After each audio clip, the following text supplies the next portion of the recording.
नमस्कार, आप सभी का स्वागत है हिंदी सब्जेक्ट के टेस्ट में। इसमें आपको 20 प्रश्न मिलेंगे। इन प्रश्नों के माध्यम से आप खुद को जांच सकते हैं, परख सकते हैं आगामी परीक्षा के लिए आपकी तैयारी कितनी है। तो चलिए आज का टेस्ट स्टार्ट करते हैं। आज का पहला प्रश्न है, अपभ्रंश भाषा के प्राचीनतम उदाहरण मिलते हैं काव्य शास्त्र में, नाट्य शास्त्र में, काव्य प्रकाश में, साहित्य दर्पण में। तो ये मिलते हैं नाट्य शास्त्र में। बी ऑप्शन हमारा सही होगा। भरत मुनि के नाट्य शास्त्र में, नाट्य शास्त्र के रचनाकार तो भरत मुनि के नाट्य शास्त्र में मिलता है। भरत मुनि ने अपभ्रंश के लिए अभिरोक्ति शब्द का प्रयोग किया है।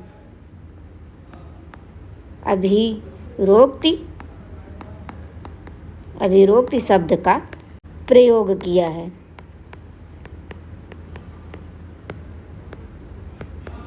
अगला प्रश्न है, डॉक्टर नामोर सिंह ने अपभ्रंश के कितने भेद माने हैं? 2, 3, 4, 5। तो वो 2 माने हैं। अपनी कृति, डॉक्टर नामोर सिंह की कृति है हिंदी के विकास में अपभ्रंश का योग। हिंदी के विकास में अपभ्रंश का योग, ये डॉक्टर नामोर सिंह की कृति है और इसी में इन्होंने 2 भेद माने हैं। पहला है पूर्वी, दूसरा है पश्चिमी। अगला प्रश्न है, किसने प्राकृत पैंगलम की भाषा को अवहट्ट माना है? डॉक्टर भोलानाथ तिवारी, रविकर, वंशीधर, विद्यापति। तो ये माना है वंशीधर। सी ऑप्शन हमारा सही होगा। वंशीधर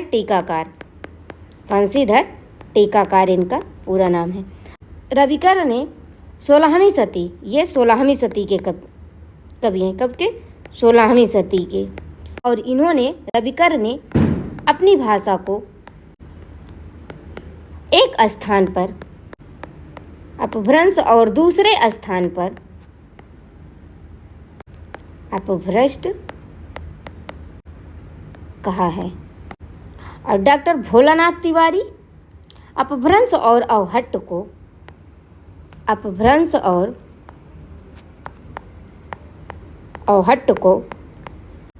एक ही भाषा माना है। और अधिकतर विद्वान जो है इन्हीं के, डॉक्टर भोलानाथ तिवारी के मत से सहमत है। अगला प्रश्न है, दोहा कोश के रचनाकार हैं स्वयंभू, पुष्पदंत, सरहपा, धनपाल। तो ये हैं सरहपा 8वीं सदी के कवि हैं। कब के? 8वीं सदी के कवि हैं। और स्वयंभू की रचना है पौमचर्यु,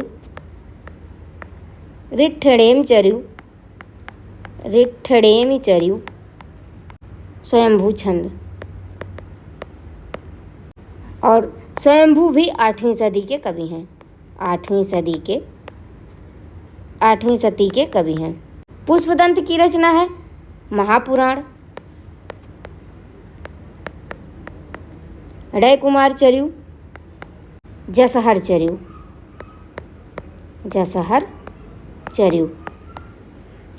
और पुष्पदंत 10वीं शताब्दी के कवि हैं। 10वीं सदी के, ये पुष्पदंत 10वीं सदी के कवि हैं। धनपाल की रचना है भविष्यत कहा। और ये धनपाल भी 10वीं सदी के कवि हैं। अगला प्रश्न है, अवधी को काव्य भाषा के रूप में प्रतिष्ठित करने का पूरा श्रेय किसको है? मुल्ला दाऊद, मलिक मोहम्मद जायसी, कुतुबन या मंझन। तो ये है मुल्ला दाऊद जी को, क्योंकि साहित्यिक दृष्टि से अवधी का प्रथम ग्रंथ चंदायन है। साहित्यिक दृष्टि से अवधी का प्रथम ग्रंथ, साहित्यिक दृष्टि से अवधी का प्रथम ग्रंथ चंदायन है। चंदायन में दोहा चौपाई की कड़वक शैली का प्रयोग किया गया है। यह कृति ईश्वर वंदना, चंदायन में ईश्वर वंदना पैगंबर वंदना, गुरु वंदना और तत्कालीन राजा की प्रशंसा। तत्कालीन राजा की प्रशंसा से मसनवी शैली में लिखी गई है। प्रशंसा से मसनवी शैली में। चंदायन की रचना किस शैली में हुई है? तो मसनवी शैली में हुई है। और यह जो है साहित्यिक दृष्टि से अवधि का प्रथम ग्रंथ माना जाता है। और इसकी रचना जो है दोहा चौपाई के कड़वक शैली का प्रयोग किया गया। अगला प्रश्न है, ब्रजबुलि का सर्वप्रथम प्रयोग किसने किया? नंददास, ईश्वर चंद्र गुप्त, सूरदास, विठलनाथ। तो ये किया है ईश्वर चंद्र गुप्त ने। बी ऑप्शन हमारा सही होगा। बंगाली कवि थे ईश्वर चंद्र गुप्त, बंगाली कवि थे। ये जो है बंगाली कवि थे। 19वीं सदी में ब्रजबुलि का प्रयोग किया। ब्रजबुलि का प्रयोग कब किया? 19वीं सदी में। ब्रजबुल बांग्ला का एक कृत्रिम रूप है। ब्रजबुलि बांग्ला का एक कृत्रिम रूप है जिसे लोग भ्रमवश ब्रज भाषा समझ लेते हैं। वस्तुतः 15वीं से 16वीं शताब्दी में गोविंददास, ज्ञानदास आदि कवियों ने तथा आधुनिक काल में रविंद्रनाथ ठाकुर द्वारा कृष्ण भक्ति विषयक काव्य रचा गया। कृष्ण भक्ति विषयक। इसी तरह असम तथा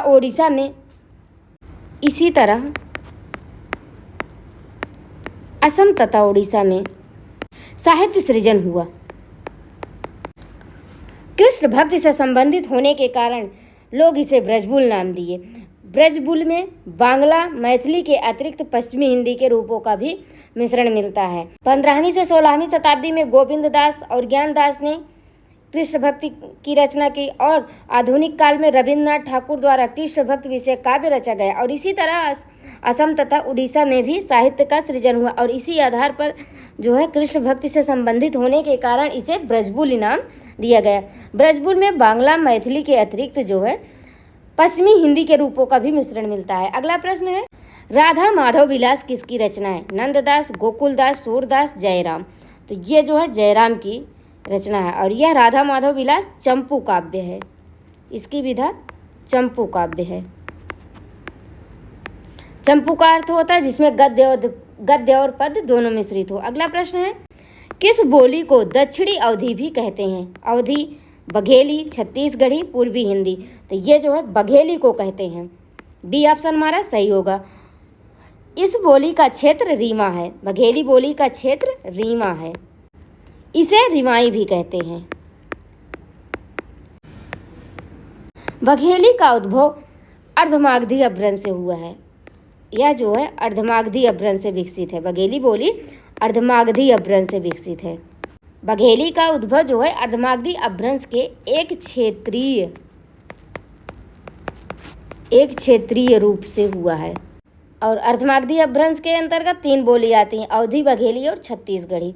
और डॉक्टर बाबूराम सक्सेना बघेली को अवधी की एक उपबोली माना है।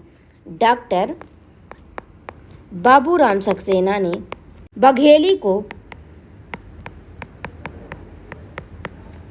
अवधी की ही एक उपबोली माना है। अवधी, बघेली, छत्तीसगढ़ी ये तीनों जो है अर्धमागधी अपभ्रंश के अंतर्गत आती है। और ये जो पूर्वी हिंदी है तो ये तीनों बोली जो है पूर्वी हिंदी के अंतर्गत आती है। अगला प्रश्न है, आदिकाल को जय काल किसने कहा है? Doctor Ramashankar Shukla Rasal, doctor Mohan Awasthi, doctor Dhirendra Verma, doctor Vasudev Singh. तो आदिकाल को जय काल कहा है रमाशंकर शुक्ल रसाल ने। ए ऑप्शन हमारा सही होगा। मोहन अवस्थी ने आदिकाल को आधार काल कहा है। डॉक्टर धीरेन्द्र वर्मा अपभ्रंश काल, आदिकाल को अपभ्रंश काल कहा है। और डॉक्टर वासुदेव सिंह आदिकाल को उद्भव काल कहा है। उद्भव काल। अगला प्रश्न है, तुलसीदास ने किस रचना को अखिल ज्ञान का सार कहा है?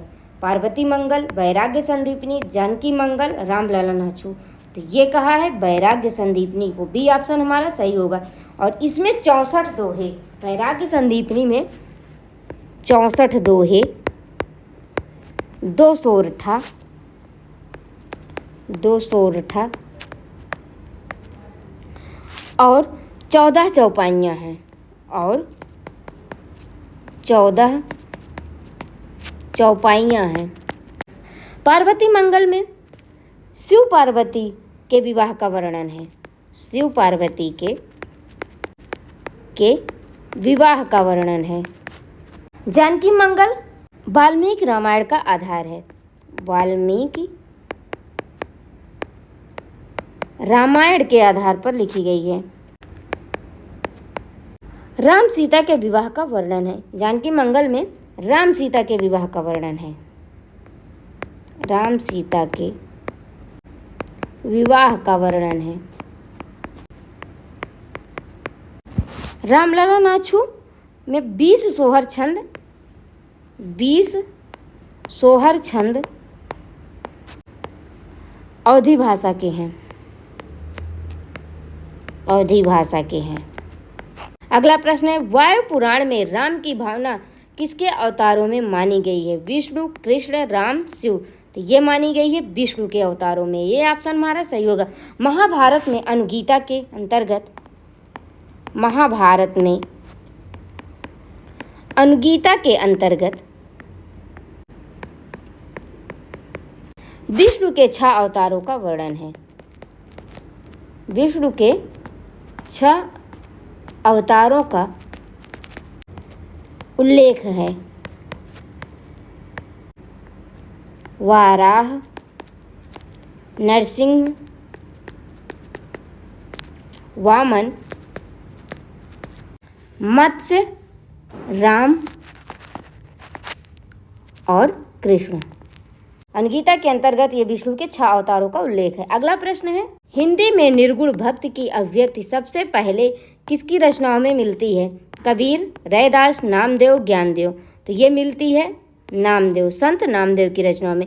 इन्होंने, नामदेव ने ऐसे भक्ति मार्ग की ओर संकेत किया था हिंदू और मुसलमान दोनों को ग्राह्य हो, दोनों को ग्राह्य हो। नामदेव महाराष्ट्र के संत कवि थे, संत नामदेव कब 13वीं सदी से पहले सगुणोपासक थे, सगुणोपासक थे। बाद में ज्ञानदेव के संपर्क में आकर, बाद में ज्ञानदेव के संपर्क में आकर नाथ पंथ में आए और निर्गुण उपासक हो गए, आए और निर्गुण उपासक हो गए। नामदेव की रचना सगुणोपासक और निर्गुणोपासक दोनों से संबंधित है। नामदेव की रचनाएं सगुणोपासक और निर्गुणोपासक दोनों से संबंधित है। इसमें आपका प्रश्न कई तरीके से बन सकता है। पूछ लिया जाएगा कि कौन सा संत कवि पहले सगुणोपासक था, बाद में निर्गुणोपासक हो जाता था? तो हैं संत नामदेव, और ये कहाँ के थे? तो महाराष्ट्र के थे। और इनकी रचनाएं सगुणोपासक और निर्गुणोपासक दोनों तरीके से संबंधित हैं। किसने रीति को काव्य का मार्ग कहा है? आनंदवर्धन, आचार्य भोजराज, आचार्य वामन, आचार्य कुंतक। तो ये कहा है आचार्य भोजराज ने, बी ऑप्शन हमारा सही होगा। आनंदवर्धन ने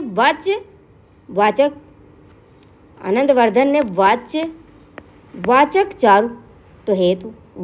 चारुत्व हेतु कहा है। इन्होंने रीति को वाचक चारुत्व हेतु कहा है। वामन ने विशिष्ट पद रचना रीति कहकर, विशिष्ट पद रचना रीति कहकर पद रचना के रूप में व्याख्यायित किया।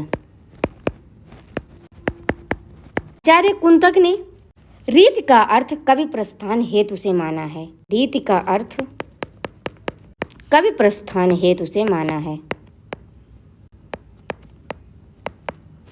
अर्थात कवि कर्म की विधि या प्रणाली माना है। अर्थात कवि कर्म की विधि या प्रणाली माना है। अगला प्रश्न है, भिखारी दास की रचना नहीं है।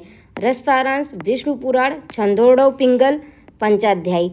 तो ये जो है पंचाध्यायी भिखारी दास की रचना नहीं है। डी ऑप्शन सही है। यह जो है सोमनाथ की रचना है, सोमनाथ की। और सोमनाथ की अन्य रचना है रस पीयूष निधि। इसकी रचना 1737 ईस्वी। श्रृंगार विलास की रचना 1725 से 1760 ईस्वी, 1725 से 1760 ईस्वी में हुई है, और सुजान विलास 1730 ईस्वी। अगला प्रश्न है, जयशंकर प्रसाद के किस नाटक में वैदिक काल का चित्रण हुआ है? करुणालय, सज्जन, अजातशत्रु, चंद्रगुप्त। ये हुआ है करुणालय में। और यह जो है करुणालय हिंदी का प्रथम गीत नाट्य भी है। हिंदी का प्रथम गीत नाट्य है, नाट्य भी है। सज्जन में महाभारत काल का वर्णन है। सज्जन में महाभारत काल का। अजातशत्रु में बौद्ध काल का। चंद्रगुप्त ने यूनानियों का आक्रमण काल। अगला प्रश्न है, महात्मा ईसा नाटक के लेखक हैं? जीपी श्रीवास्तव, उदय शंकर भट्ट, पांडेय बेचन शर्मा उग्र, कृष्णदेव शरण सिंह। तो ये है पांडेय बेचन शर्मा उग्र। सी ऑप्शन हमारा सही है। और यह जो है महात्मा ईसा 1922 ईस्वी में लिखा गया है, 1922 ईस्वी में। और अन्य नाटक हैं उग्र के चुंबन 1937, डिक्टेटर 1937, गंगा का बेटा 1940, उज्बक, चार बेचारे। ये सब पांडे बेचन शर्मा के उग्र के अन्य नाटक हैं। अगला प्रश्न है, सुबह के घंटे एकांकी के रचनाकार हैं? धर्मवीर भारती, नरेश मेहता, जैनेन्द्र कुमार, मोहन राकेश। तो ये है नरेश मेहता। बी ऑप्शन हमारा सही है। धर्मवीर भारती की एकांकी है नदी प्यासी थी, नदी प्यासी थी। जैनेन्द्र कुमार की एकांकी है टकराहट। मोहन राकेश का अंडे के छिलके। अगला प्रश्न है, भरत मुनि ने किस रस को उज्ज्वल, पवित्र और उत्तम कहा है? श्रृंगार रस, हास्य रस, करुण रस, वीर रस। तो ये कहा है श्रृंगार रस को। और श्रृंगार रस का अस्थायी भाव रति है। श्रृंगार रस के देवता स्वयं रसराज श्री कृष्ण हैं। स्वयं रसराज श्री कृष्ण हैं। और वर्ण इसका श्रृंगार रस का वर्ण, तो वर्ण जो है श्याम है। श्रृंगार रस का संबंध कौशिकी वृत्ति से है। श्रृंगार रस का संबंध कौशिकी वृत्ति से है। अगला प्रश्न है, तेरी बरछी ते बरछीने है खलन के पंक्ति में कौन सा अलंकार है? वक्रोक्त, यमक, रूपक, श्लेष। तो इसमें जो है यमक अलंकार है। बी ऑप्शन हमारा सही होगा। काव्य में जहाँ एक ही शब्द दो या दो से अधिक बार आए और प्रत्येक का अर्थ भिन्न हो, वहाँ यमक अलंकार होता है। देखिए इसमें बरछी जो है 2 बार आए, बरछी, बरछीने, तो इसमें यमक अलंकार है। और यमक अलंकार शब्द अलंकार के अंतर्गत आता है। अगला प्रश्न है, आचार्य रामचंद्र शुक्ल ने व्यंजना के कितने भेदों का उल्लेख किया है? 3, 5, 4, 2। तो वो किए हैं 3 भेद व्यंजना के। पहला वस्तु व्यंजना, दूसरा अलंकार व्यंजना, तीसरा रस व्यंजना या भाव व्यंजना। रस व्यंजना को भाव व्यंजना के नाम से भी जाना जाता है। साहित्य शास्त्र में व्यंजना को ध्वनि भी कहा जाता है, क्योंकि इसमें अर्थ ध्वनित होता है, क्योंकि इसमें अर्थ ध्वनित होता है।